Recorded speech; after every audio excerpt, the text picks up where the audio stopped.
Let's be honest. While there are times when traveling can be enjoyable and relaxing, there are also times when it can be stressful. Not long ago, my middle daughter was in a cheer competition in another town.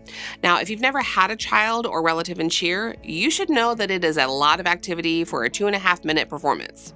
The whole experience can be a bit much, but my daughter loves it, so I roll with it. That day, it was just she and I driving to the event.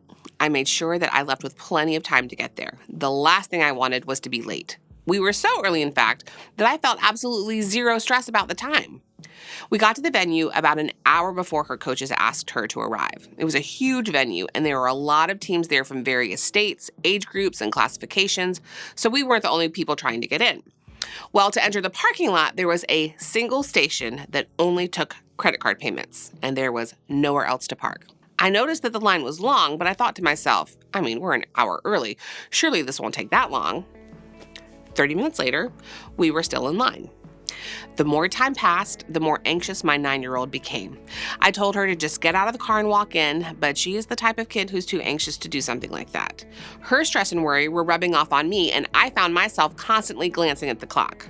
45 minutes after getting in line, we parked. We were still there 15 minutes earlier than her coaches asked her to be there, which was plenty of time before her performance. But for a while there, things got dicey. And for that 45 minutes, traveling, or should I say not moving, was stressful.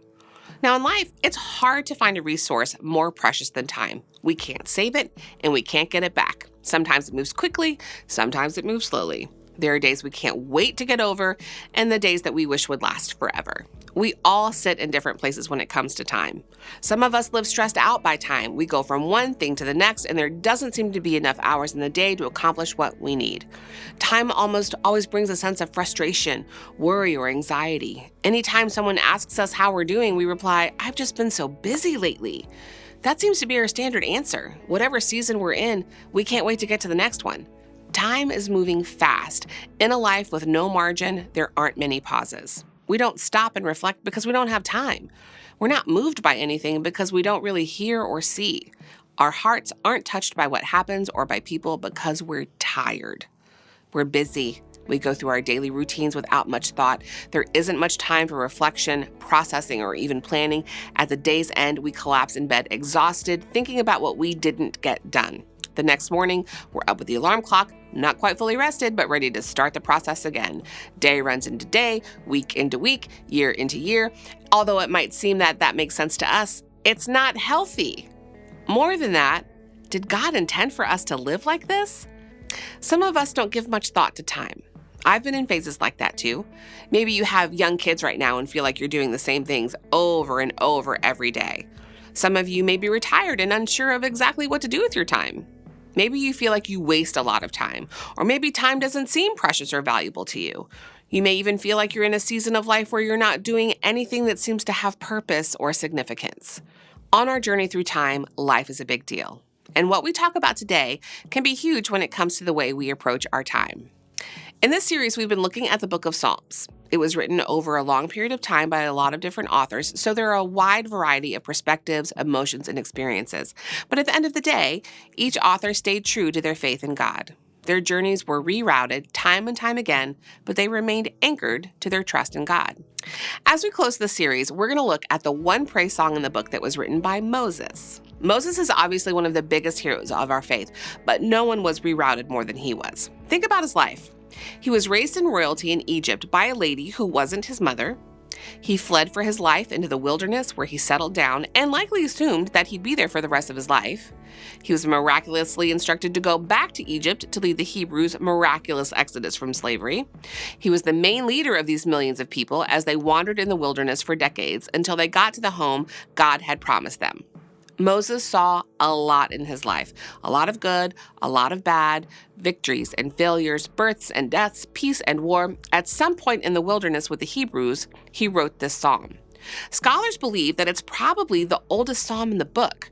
It's great for building our faith, and it's vital when it comes to the way we view time. Moses started here. Lord, you have been our dwelling place throughout all generations. Before the mountains were born, you brought forth the whole world. From everlasting to everlasting, you are God. Moses was saying that we human beings are dwarfed by the magnificence of God. He is eternal. We are brief and temporary. He was before us and he'll be after us. We are dust and our days are numbered. Moses continued, "You turn people back to dust, saying, 'Return to dust, you mortals.' 1,000 years in your sight are like a day that has just gone by, or like a watch in the night. Yet you sweep people away in the sleep of death. They are like the new grass of the morning. In the morning it springs up new, but by evening it is dry and withered." You and I know how quickly one day can pass, right? Moses was saying, that's like 1,000 years to God. God knew us before we were born, and he'll see us return to the ground. His timeline has no end. Our lives are not only brief, they're frail, like a watch in the night. In other words, life is fleeting. For all of us, our time is limited. We all know people who lived to be 90, and we know people whose lives were cut very short. But either way, time on earth runs out for all of us. That's the bad news. Now it's time for the good news. I want to highlight 3 of the verses in the closing section of this chapter. First, teach us to number our days that we may gain a heart of wisdom. A few verses later, he added, satisfy us in the morning with your unfailing love that we may sing for joy and be glad all our days. And finally, he concluded his psalm with this, may the favor of the Lord our God rest on us. Establish the work of our hands for us. Yes, establish the work of our hands. When we number our days and face the truth that our days are limited, and we don't know how long we'll be on this earth, we immediately gain perspective. Not only do we live with more wisdom, we actually live with more joy. It's not like Moses said, life is short and then it's over. It's a broken, fallen world, so everything is going to be bad. No, he closed by using incredible words like compassion, love, joy, and favor. There's so much good that can be discovered and accomplished during our time on earth, but it's so small in comparison to eternity. When we have eternity in perspective, it changes the way we view our journey on earth. When it comes to facing the hard seasons of life, God can reroute your temporary view into eternal vision. When we see life through the lens of eternity, it's no longer about us having less time. We have more time. And it's no longer about our time on earth being meaningless. It has purpose in light of eternity. Life is a journey, and we're constantly being rerouted along the way, but the journey is much bigger and much more epic than we think it is. The here and now is important, but it's small and insignificant compared to eternity. We have an ultimate destination, and it's better than anything we could imagine. Our pain will be erased, we will be reunited with loved ones who we've lost, and all of our relationships will be healed. If we allowed God to change our perspective and reroute it into an eternal vision, what would that look like? Well, here are 2 ways that we can begin to live with this mindset. First, live for what's most important. This starts with our relationships. We can place higher value on them. This begins with our relationship with God. We can live to bring glory to his name. We can make our time have value in the kingdom of heaven. Then this would go to relationships around us, the people God has placed in our lives, starting with our families. It's not about how much money we make or how much stuff we have. It's about loving and serving others and asking God to help us have a spiritual impact on them. Years ago, my parents were on the verge of losing their house and their business, both of which eventually happened. My mom was obviously stressed. One day, she felt like God asked her, "What if you die tomorrow? How will your kids remember you?" She realized in that moment that it was less about what she did and had and more about who she was. From that point moving forward, she asked herself, are you a person who lives for what's important? That's a big question for us to ask ourselves. Second, ask God for a heart of wisdom. When we know that our days are numbered, we want to be wise with how we spend our time. We want to be thoughtful about the few years we have here on earth. Ask God to give you a heart of wisdom and show you areas where you need to reprioritize your life. We start out most days by thinking, what do I need to do today? We think about work, kids, errands, etc. What if we started the day by praying, God, please show me what to do today. I have things I need to accomplish, and you know that. They're important to you too.